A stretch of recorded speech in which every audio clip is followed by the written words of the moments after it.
So my name is Erik Nelson. I'm a naturopathic doctor here at SABI Health.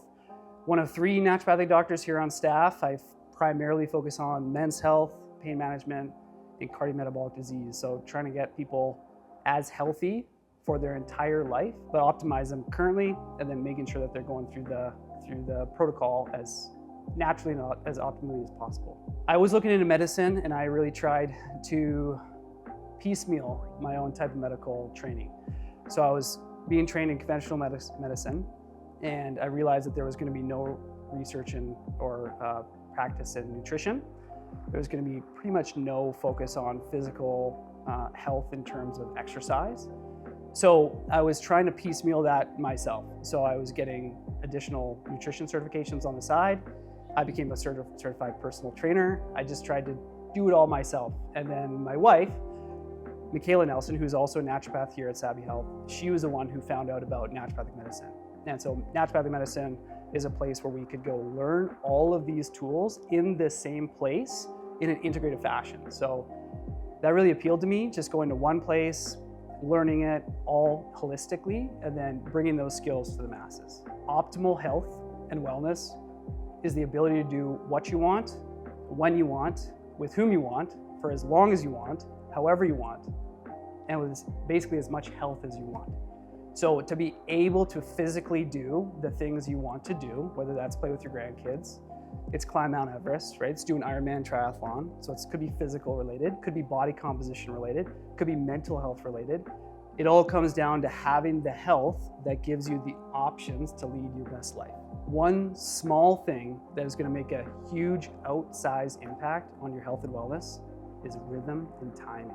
So the right time of the day to give yourself the right stressor, to get the right adaptation, to get the outcome you want.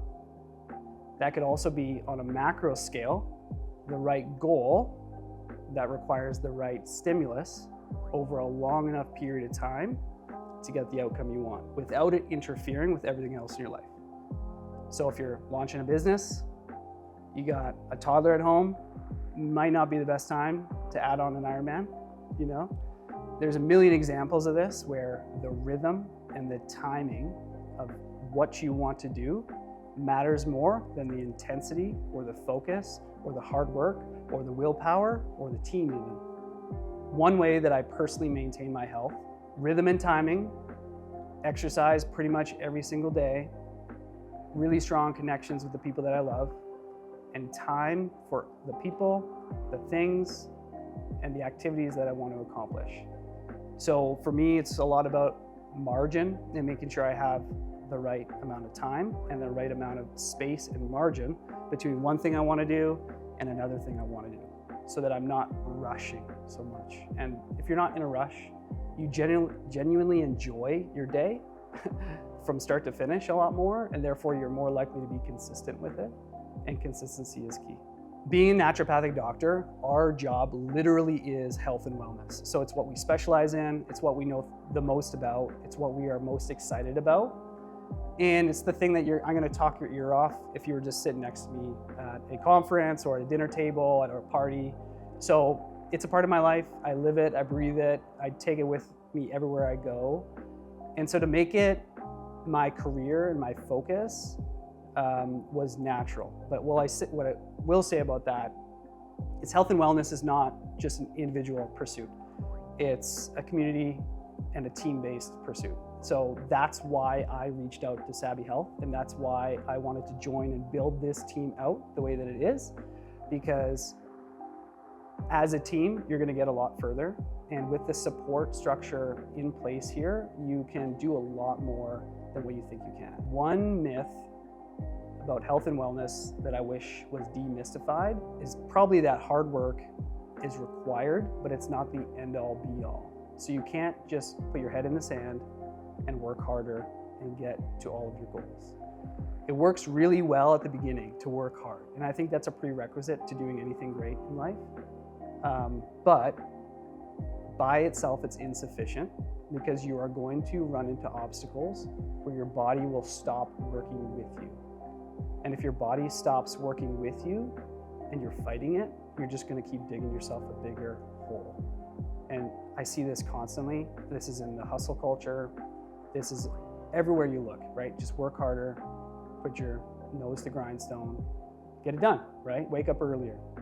And what that ignores is that any biological system has limits, and it has an ability to adapt up into a point.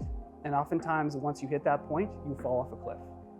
And that cliff is not always easy to see.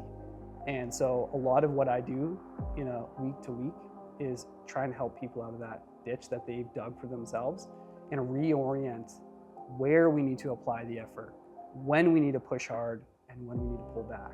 How do I balance evidence-based medicine with the human side of care? So first off, we treat individuals. So I'm always just treating the human and meeting them where they're at right now. The evidence-based side of things comes into where do we start? So of course, if you have a very strong evidence base, you're gonna start your therapeutics from that point. But what you learn very quickly when you practice medicine is that the evidence only goes so far. It can give you a direction, but it doesn't always get you to where you need to go. And so when you are leaving the realm of evidence-based care, meaning that there is no additional therapy that we have evidence for, but the patient still needs help. They're telling you they still need help in some capacity. That's really where we shine. It's trying to find out a different approach, maybe still utilizing the evidence, but leaning into the areas of medicine where we don't know enough about. But we can still do it safely, right? We can still do it in an intelligent, integrated way that won't interfere with everything else they're doing.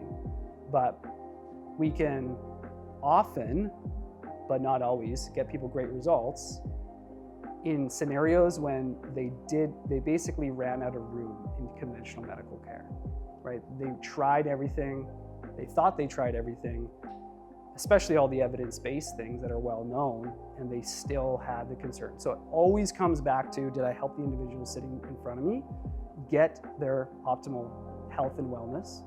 And if we didn't, where do we need to look? How can we approach this from a different angle? And a lot of the times, the best ideas come from the patient themselves, but it's about pulling that out of that patient in front of you in real time to figure out what is the next best step, right? It's a long game, right? So in fact, it's an infinite game.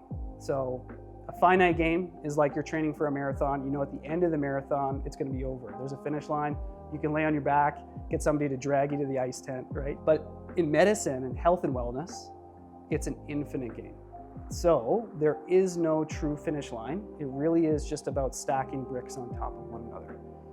And once you stack a few bricks, it's almost like a self-fulfilling prophecy. It gets very motivating. It's extremely exciting because you're starting to see the fruits of your labor, right? And as you see the fruits of your labor, you get more energy, you get more motivation. You often get even a better team around you, right? Because you're surrounding yourself with other people who are also trying to improve their health and their wellness, right?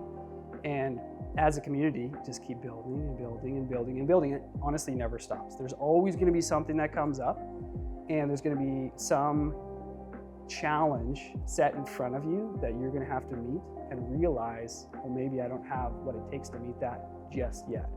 But you can get there because you have the experience, right? So when you're just starting out, it's really about building up one step at a time, building the confidence as you go, and then you're gonna thrive.